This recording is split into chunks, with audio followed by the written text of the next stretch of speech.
ईश्वर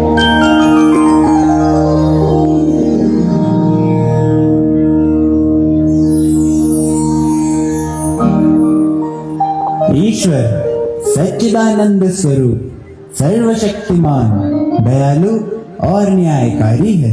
वह अविद्यादि क्लेशजनित कर्म और कर्मफल से पूर्णतः मुक्त है। हम सब उनकी अंशरूप उनकी संतानें हैं। वही हमारे माता पिता, बंधु भ्राता और सच्चे सखा है। परम कृपालु परमात्मा ने प्राणी मात्र के उद्धार हेतु इस सृष्टि की रचना की और मानव कल्याण के लिए वेदों का दिव्य ज्ञान प्रदान किया। वेद सब सत्य विद्याओं का आधार और सभी के लिए समान रूप से प्रकाशमान मार्गदर्शक है। भेदभाव, ऊंच नीच, छोटा बड़ा जैसे विचार मानव की कलुषित, निकृष्ट और संकीर्ण बुद्धि का परिणाम है। वेद ईश्वरीय ज्ञान है जो निर्मल हृदय में तप, त्याग और ज्ञान के बल से ही प्रकट होता है। जब तक स्वार्थ की भावना मानव हृदय में घर किए रहती है, तब तक वहाँ सच्चा वेद ज्ञान अवतरित नहीं हो सकता। वेदवाणी हमें यह सिखाती है कि संसार का उपकार करना, परस्पर में प्रीति पूर्वक, धर्मानुसार और यथा योग्य एवं भेदभाव रहित व्यवहार करना ही सच्चे मानव का लक्षण है। वेद की वाणी तो समता का गीत है। वेद में भेद दृष्टि नहीं है। भेदभाव की दीवारें मनुष्य ने स्वयं खड़ी की है, ईश्वर ने नहीं। हम सब एक ही पिता की संतानें हैं और एक ही स्रोत के अंश हैं। यही वेदवाणी का संदेश है। यही वेदवाणी का संदेश है। यही वेदवाणी का संदेश है। गुरु नानक देव जी, देवी अहिल्याबाई होलकर, अहिल्याबाई, ज्योति सावित्रीबाई फुले,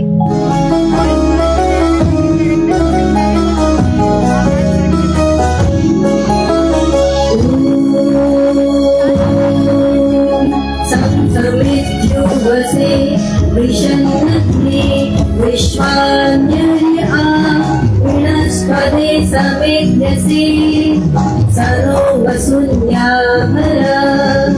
संसमित्युवसे विशन्नते विश्वान्यर्या विनस्पते समेध्यसे सनो वसुन्याभरा।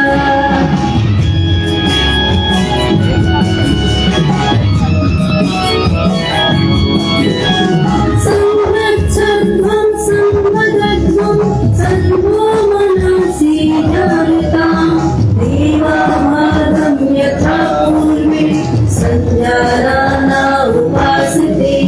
संवत्सरं संवदध्वं सन्वो मनसि जायतां देवाभागं यथा पूर्वे संजानाना उपासते।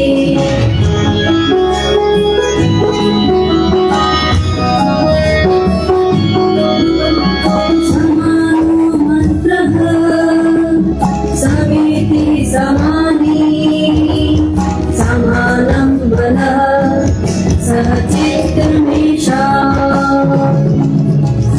समानमन्त्रम् अभिमन्त्रयेव समानेन वो अभिषाजोमि।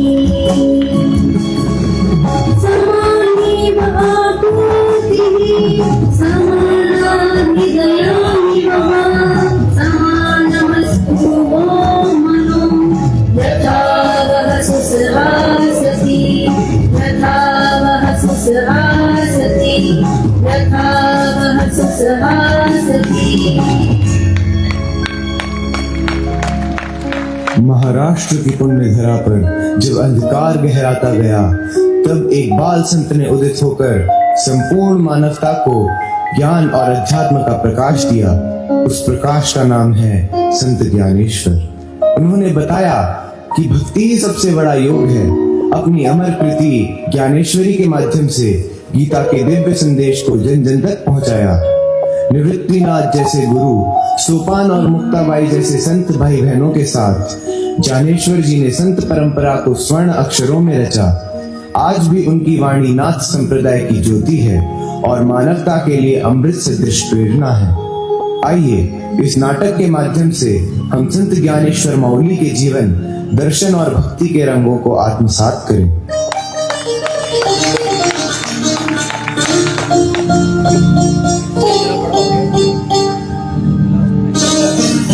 मुक्ताई दीदी, सोपान भैया, चलो चलो गुरुकुल चलते हैं। आप कभी भी हमारे साथ गुरु आश्रम नहीं चलते। लगता है आप हमें अपना छोटा भाई नहीं समझते। तो आज से आपकी और हमारी इकट्ठी। अनुज, अभी हमारा उपनयन और वेदारंभ संस्कार नहीं हुआ है, इसलिए हमें गुरु आश्रम में जाने की अनुमति नहीं है। यदि ऐसी ही बात है तो हम गुरुजी से निवेदन करेंगे कि वे आपका भी उपनयन और वेदारंभ संस्कार कर दें, क्योंकि उन्होंने कल ही हमारा उपनयन और वेदारंभ संस्कार किया है। नहीं कान्हा, यहाँ के सभी गुरुजनों ने हमारा उपनयन और वेदारंभ संस्कार करने से मना कर दिया है। तो क्या अब आप कभी भी शिक्षा ग्रहण नहीं कर पाएंगे? भगवान के घर देर है, अंधेर नहीं। हमारे माता पिता सभा के सम्मुख हमारे विद्याधन हेतु वेदारंभ और उपनयन संस्कार के लिए उनसे निवेदन करने गए हैं।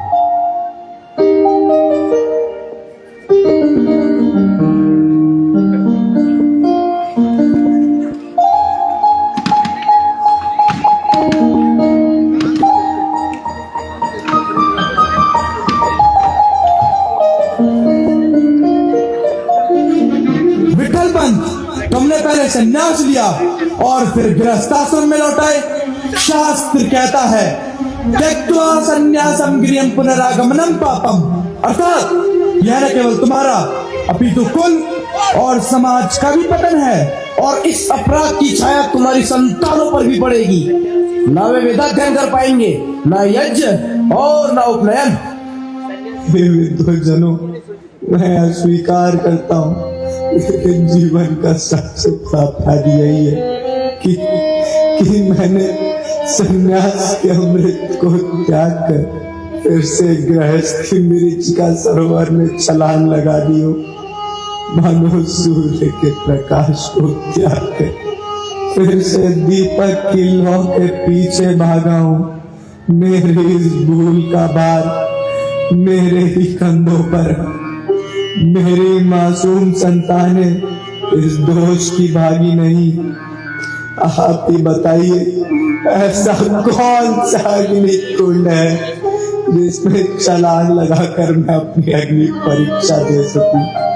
ऐसा कौन सा तीर्थ स्थल है जिसमें स्नान करने के पश्चात मैं अपनी आत्मा को निर्मल कर सकूं?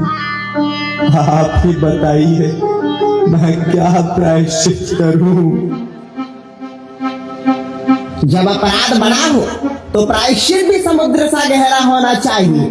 तुम्हारी मृत्यु ही तुम्हारी संतानों को पुनः कुल में स्थान दिला सकती है।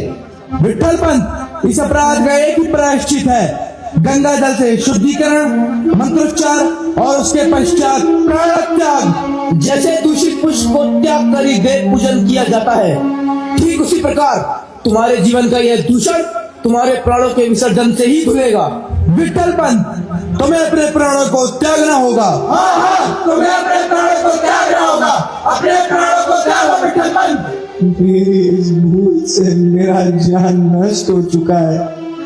यदि प्राण त्याग ही प्रायश्चित है तो मैं इसे हृदय से स्वीकार करता हूँ। स्वामी, हम जीवन की हर डगर साथ साथ चले तो इस अंतिम पथ पर भी संग संग चलेंगे। यह देह तो पांडुरंग की धरोहर है, उन्हें लौटा देंगे। बस ईश्वर से यही प्रार्थना है कि हमारे बच्चों की नौका को वह अपने हाथों से पार लगाए।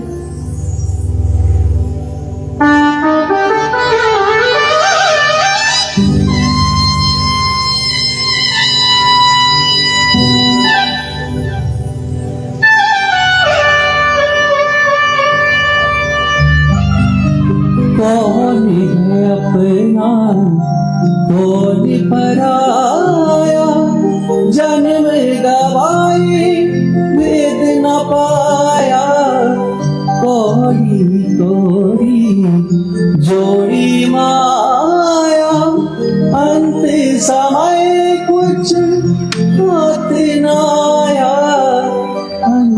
समय कुछ हाथ ना आए।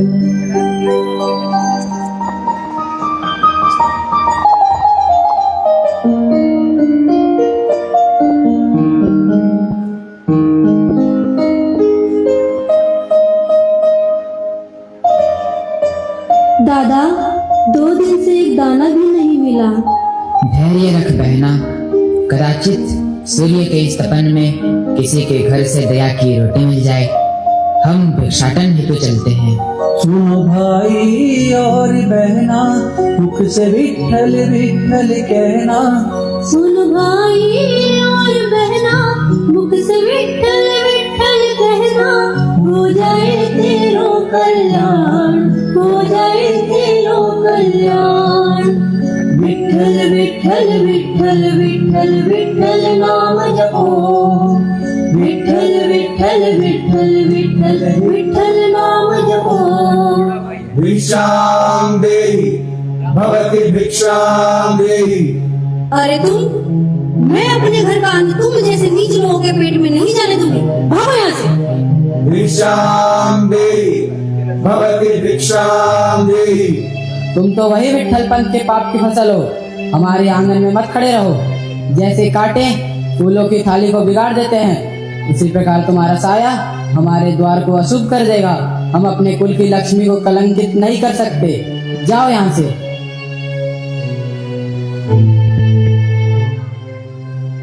दादा, प्रतिदिन की यही व्यथा है। भूख हमारे साथ सोती और हमारे साथ जगती है, और समाज के ये लोग हमें देखकर ऐसे मुंह फेर लेते हैं जैसे गंदे तालाब से गुजरते हुए राहगीर अपनी नाक ढक लेते हैं। माता पिता ने अपने प्राणों की आहुति देकर हमें मुक्त कराना चाहा, पर समाज ने तो जैसे हमारे गले में पत्थर ही बांध दिए हों। शरीर टूट रहा है, पर मन में एक ज्वाला है जिसे न उपेक्षा बुझा सकती है, न तिरस्कार। भ्राताश्री, कदाचित हमें समाज की आंखों में आंखें डालकर पूछना चाहिए, क्या वर्णाश्रम धर्म बड़ा है या मानव धर्म? क्या जन्म की दीवारें ऊंची हैं या प्रेम का आकाश? दादा, तो क्या हम सभा में चलेंगे? क्या वो लोग हमें अपनाएंगे? यदि सत्य में बल है तो सभा को हमें अपनाना ही पड़ेगा। हमारी रोटी उनकी दया की भीख नहीं, हमारे आत्मसत्य का प्रसाद होगी। आओ हम सभी सभा में चलें।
रुको बालकों, कहाँ चले जा रहे हो?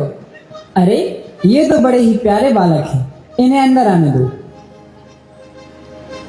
प्रणाम विद्वज्जन, आयुष्मान भव। श्रीमन, हम सभी विठल पंथ की संतानें हैं। मूर्ख बालकों, तुम्हारा इतना दुस्साहस कि तुम सभा में पहुंचे। क्षमा कीजिए, परंतु हम आपसे विनम्र निवेदन करते हैं कि हमारे माता पिता के प्रायश्चित के उपरांत हमें वेदाध्ययन हेतु उपनयन संस्कार और वेदारंभ संस्कार की अनुमति प्रदान करें और समाज में हम सभी को तिरस्कृत ना किया जाए। बालकों, तुम्हें हम उपनयन, वेदारंभ संस्कार, समाज में स्थान और वर्णाश्रम व्यवस्था में पुनः स्वीकार नहीं कर सकते। माना कि तुम्हारे माता पिता का प्रायश्चित हुआ, परंतु आज भी जन्म का दोष तुम्हारे साथ है।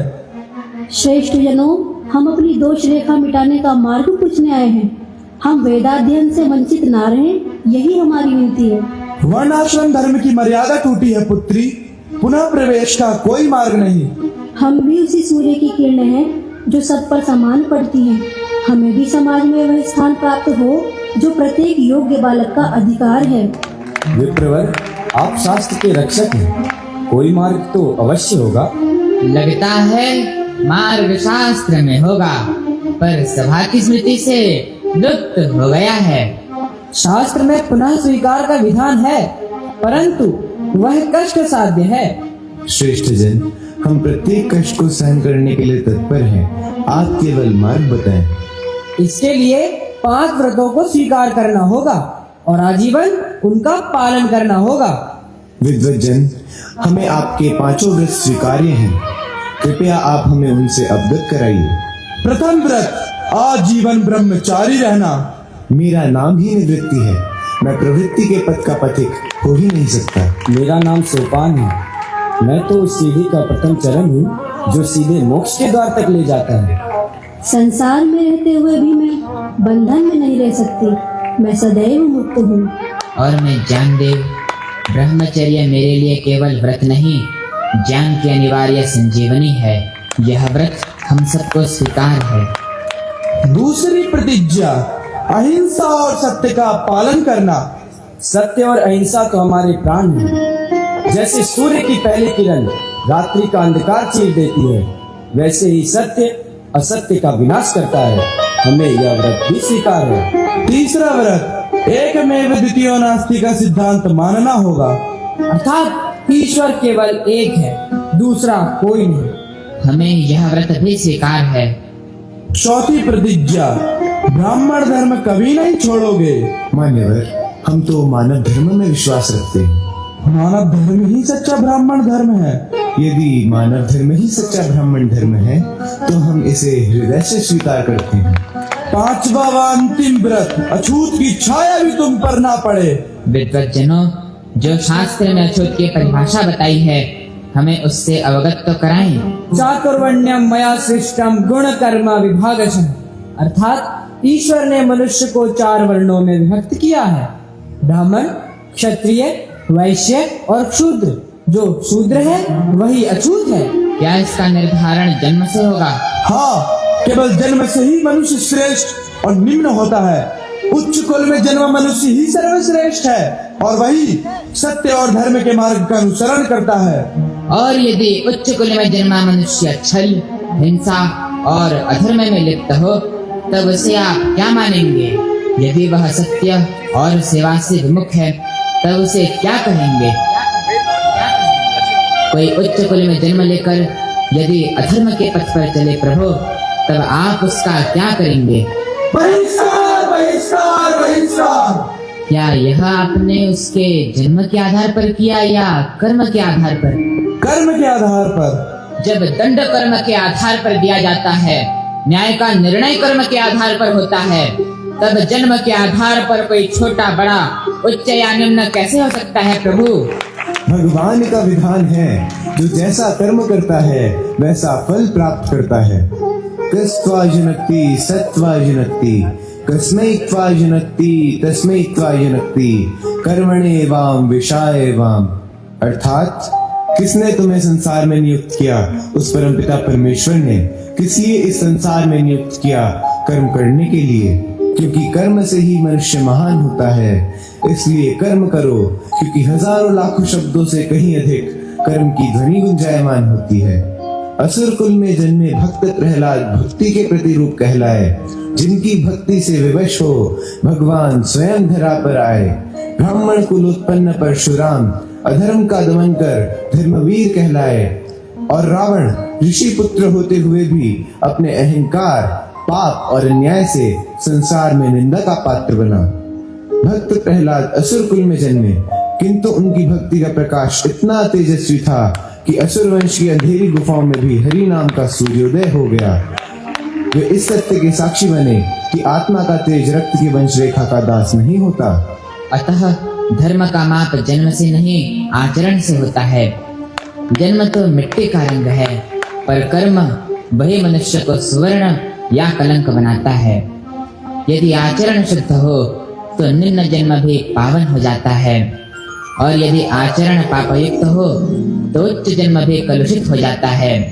इसीलिए मैं कहता हूँ, हम सब समान हैं, एक ही ईश्वर की संतान हैं। विद्या विनय संपन्ने ब्राह्मणे कविहस्तिनि शुनि चैव श्वपाके च पंडिताः समदर्शिनः। अर्थात विद्या विनय संपन्न ब्राह्मण में, वन में विचरते गजराज में, गोधूली में गाय चराती ग्वालिन की सरल मुस्कान में, वृक्षों की हरित छांव में, वाटिका के मधुमय पुष्पों में, हर रूप में, कण कण में उसी एक परम चेतना का वास है। तुम कहते हो कि कण कण में उस परम चेतना का वास है, तो क्या सभा के बाहर बंधी उस भैंस में भी वही आत्मा है? हाँ श्रीमान, उस भैंस में भी चेतना है, और वह भी आपकी आत्मा के समान है। अंतर केवल देह का है। आत्मा न तो रंग देखती है, न आकार, न जाति। वह तो बस एक ही ज्योति है, जो सब में समान रूप से प्रज्वलित है। तुम कहते हो कि उस भैंस में भी आत्मा है, और वह भी हमारी आत्मा के समान है, तो फिर इस बात का प्रमाण क्या है? हाँ, यदि यह बात सत्य है तो किसी न किसी प्रकार का प्रमाण तो होना ही चाहिए। क्यों न इस भैंस के मुख से कुछ वचन निकल आए, ताकि हमें भी यह विश्वास हो जाए कि इस भैंस में भी आत्मा का तेज है। हे विद्वज्जन, भक्त प्रहलाद की भक्ति को देखकर भगवान पत्थर से भी प्रकट हुए थे। पत्थर तो जड़ है, यह भैंस तो सजीव प्राणी है। मुझे भगवान पर तनिक भी संदेह नहीं। वे तो भक्त के हृदय में सदा विराजते हैं, जैसे सुगंध पुष्प में और ज्योति दीप में। परंतु मैं ईश्वर की परीक्षा लेने का साहस नहीं करता। भगवान को अपनी शंका का साधन बनाना यह मेरे व्रत के विरुद्ध है। यदि वे चाहेंगे तो अपनी शक्ति का प्रमाण स्वयं देंगे, और यदि न भी दें तो मेरे विश्वास की लौ तनिक भी मंद न होगी। बालक, क्या तुम हमारी परीक्षा से बचने का प्रयास कर रहे हो? नहीं श्रीमान, मैं सत्य से नहीं बचता। मैं केवल यह कह रहा हूँ कि इस जीव में भी चेतना है, और वह भी आपकी और हमारी आत्मा के समान है। परंतु उसका मुख खोलना, वाणी देना, यह मेरे नहीं, केवल प्रभु के अधीन है। आप भी जानते हैं, मानव को वाणी मिली है, शब्दों को स्पष्ट रूप से प्रकट करने की शक्ति मिली है। विभिन्न प्राणियों की वाणी भिन्न भिन्न होती है। यह प्राणी, यह भैंस वैसे शब्द नहीं बोल सकती जैसे आप और हम बोलते हैं। इसकी वाणी अव्यक्त है और अर्थभूत भी सीमित है। परंतु जितना यह सत्य है कि यह जीव स्वभाव से मंत्रोच्चारण नहीं कर सकती, उतना ही यह भी सत्य है कि भगवान के सामने कोई नियम, कोई भौतिक विज्ञान या कोई सिद्धांत अडिग नहीं रह सकता। जो इस सृष्टि का करता है वह क्या नहीं कर सकता। यदि भगवान चाहेंगे तो इसकी आत्मा और हमारी आत्मा में इतना भी भेद नहीं रह जाएगा कि जैसे आप मंत्र बोल सकते हैं वैसे यह भी मंत्र बोल पाएगी। परंतु तब भी वह मंत्र इस भैंस की शक्ति से नहीं बल्कि भगवान की उपस्थिति में ही उच्चारित होंगे। आध्यात्मिक दिव्यता में, सिद्धियों और शक्तियों के संसार में जहाँ हमारे भौतिक नियम समाप्त हो जाते हैं, वहाँ से उनकी लीला की यात्रा प्रारंभ होती है।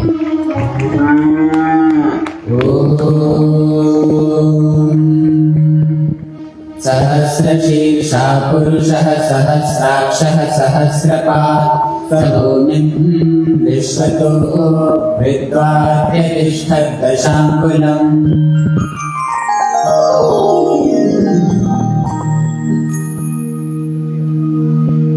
ज्ञानदेव ने सत्य कहा, सब में एक ही आत्मा का वास है।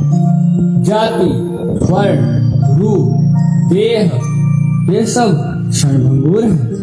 मानव धर्म केवल जन्म की उपाधि नहीं अपितु कर्म का प्रकाश है।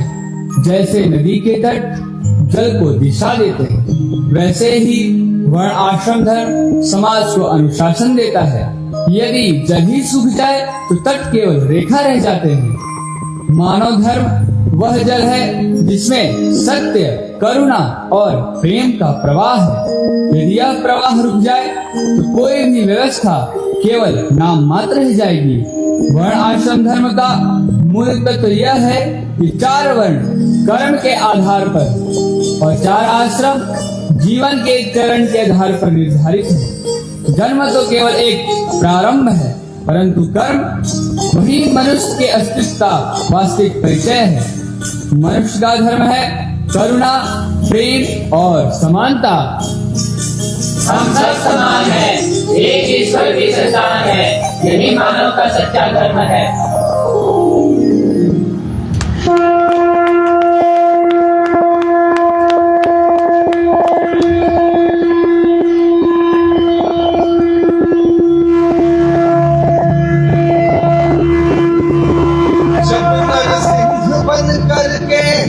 कश्यप को वो मारे, जब प्रभु राम बनकर दशानन को मृत्यु दे डारे, जब श्री कृष्ण मथुरा में उठाकर कंस को मारे, जब भक्तों के जीवन में बने अंधकार को मारे, जब पाप बढ़कर सृष्टि को निगलने लगता है, जब दीन दुखी का स्वर आकाश छूने लगता है, जब जब भक्तों पर संकट का घना अंधकार छाता है, तभी प्रभु अवतरित होकर धर्म की ज्योति जगाता है।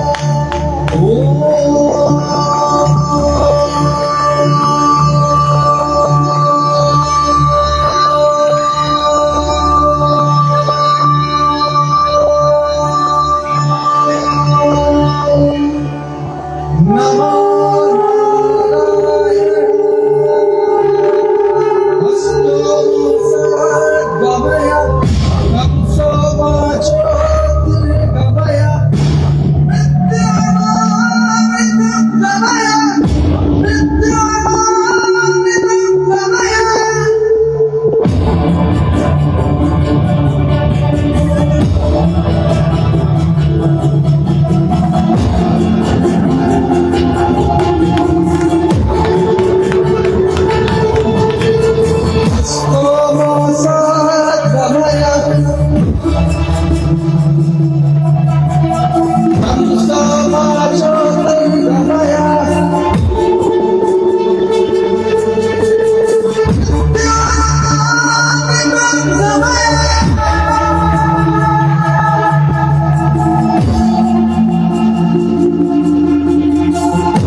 बुद्धं शरणं गच्छामि धर्मं शरणं गच्छामि संघं शरणं गच्छामि शरणं प्रपद्ये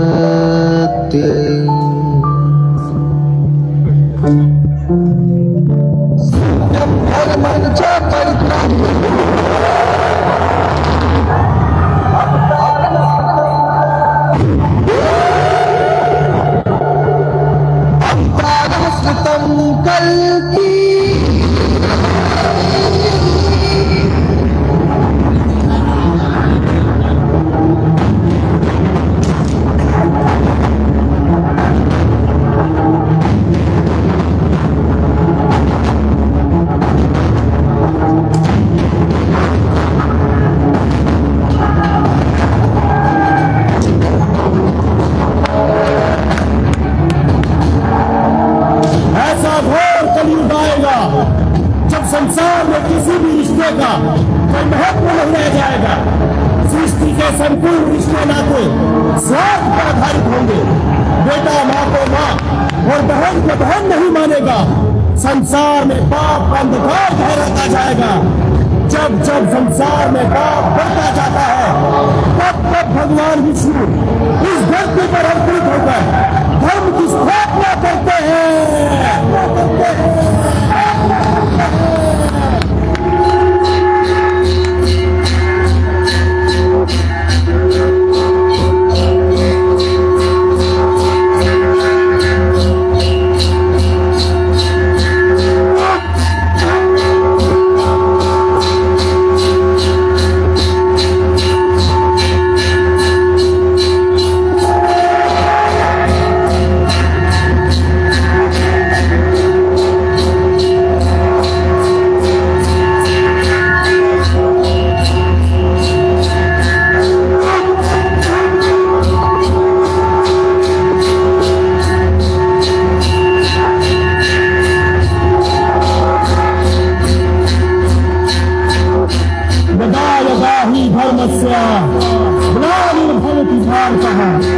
अभ्युत्थानं धर्मस्य तथात्मानं सृजाम्यहं परित्राणाय साधूनां विनाशाय च दुष्कृतां धर्म संस्थापनार्थाय संभवामि युगे युगे।